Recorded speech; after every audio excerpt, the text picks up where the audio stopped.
the Boston Celtics are entering a very important offseason.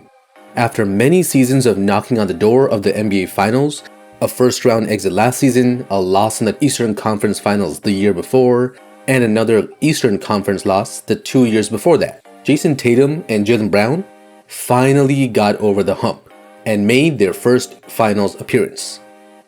Even if they lost in the Finals to the Warriors, this offseason is going to be very important in terms of where the franchise will go with their roster. It could decide if the team continues to contend for NBA championships or ends up being overtaken by the rest of the Eastern Conference rivals. Before we move on, don't forget to hit the like if you enjoy the video, subscribe, it really helps out the channel, and let's dive right into it.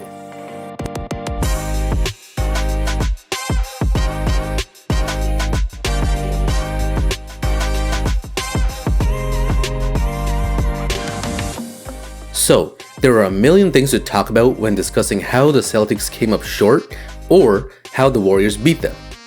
But the Warriors' game plan did expose certain weaknesses on the Celtics roster construction and their players, which definitely needed to be addressed if they plan on getting back to the finals. Number 1. Boston had really poor depth, especially scoring from the bench. A quick breakdown of the bench performances in the Celtics playoff run. For the playoffs, the Celtics had the third lowest bench scoring, averaging just 22.5 points per game. The Warriors had the third best, averaging 34.8 points per game. In the second round versus the Bucks had the second lowest bench scoring and Boston had the third lowest, averaging pretty much the same points per game, 21.7 and 21.9. In the Eastern Conference Finals, the Heat bench outscored the Celtics bench 33-24. That series went 7 games and Boston won, but they were clearly the more talented team. Perhaps going 7 games in back-to-back series causes players to get fatigued for the future rounds. No excuses, I guess, so we move. In the finals, the first title contender they faced with all their starters healthy, and the bench players like Pritchard, Grant Williams, Derek White were playing even worse on offense. And that's when the Celtics couldn't keep up with the Warriors' consistent scoring options aside from Steph Curry. After bench scoring, the Celtics desperately need a playmaker. It doesn't have to be a true point guard, but someone that can just run the offense at a consistent level. Something that stood out about the Celtics team was that they could not reproduce a winning effort 2 times in a row. There would be games where the Celtics looked like the greatest two-way team in history, only to get blown out with bad effort, poor IQ, and just flat out showing no heart the very next game.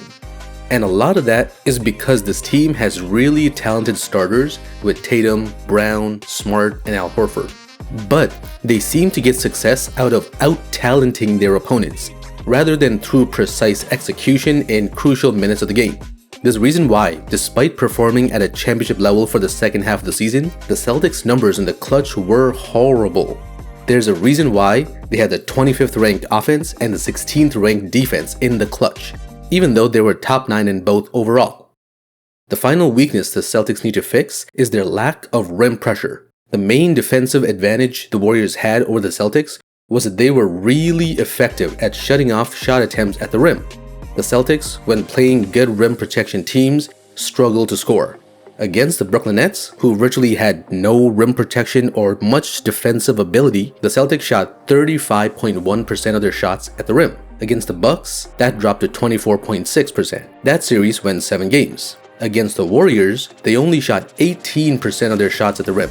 The Warriors shutting down the rim turned Jayson Tatum and Jaylen Brown into playmakers and jump shooters. It went south for the Celtics very quickly. Tatum set records for the most turnovers in a single postseason. Andrew Wiggins became a defensive lockdown artist when he clamped Tatum, who scored only 13 points in the Game 6 elimination. It also could have been fatigue setting in for the Celtics, but that doesn't make sense since they are the younger team. But if Robert Williams or Al Horford were more skilled offensively at scoring at the rim, this could have definitely helped Boston break that defense. And that is the chess match that is the NBA playoffs. So, how will Boston patch up these weaknesses?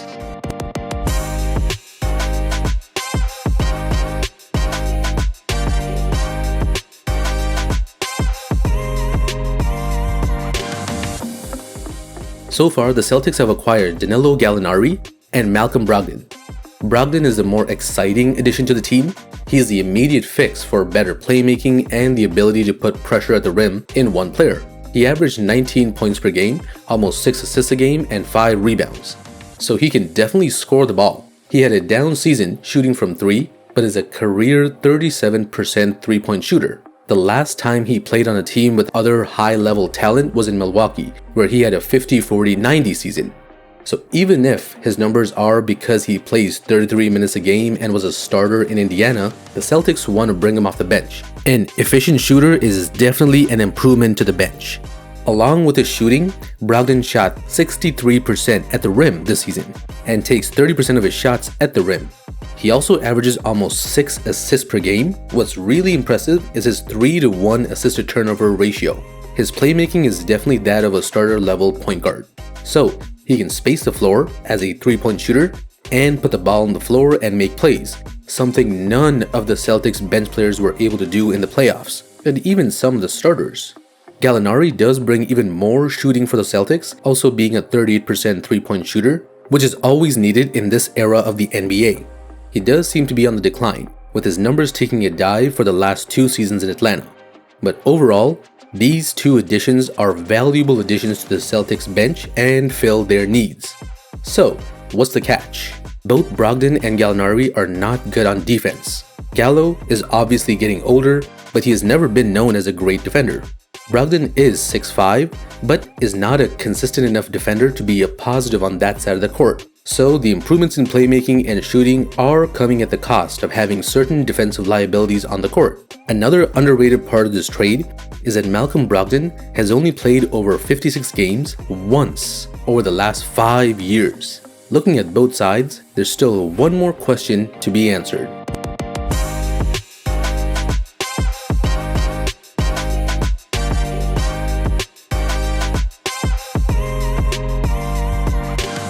So far, the additions the Celtics have made to their bench are better than running it back. Adding 2 38% 3-point shooters should be seen as a success, but they are leaning heavily into what Gallo and Brogdon can bring on offense and try their best to cover the defensive issues that come with playing them, and hoping age and injury history don't affect their tenure with Boston.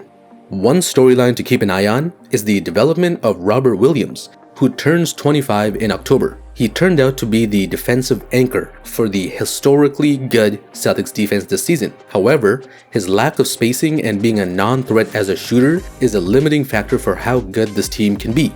If Time Lord can develop some sort of reliable shot, defenses will not be clogging up the paint for Jayson Tatum and Jaylen Brown. This past season, Robert Williams only took 18 shots outside of 10 feet from the rim. With how important Time Lord is to the Celtics defense, turning Robert Williams into an interior scorer or developing his jump shot should be a high priority. This summer is going to be very important for the Celtics' future because with teams expected to come back with improved rosters in the East, making the right moves will let them keep up. But there might be one move that can take them right back to the top of the league. Well, that's all for this episode. If you enjoyed the video, leave a like, subscribe, hit the red button. It really helps out the channel, and I'll catch you next time.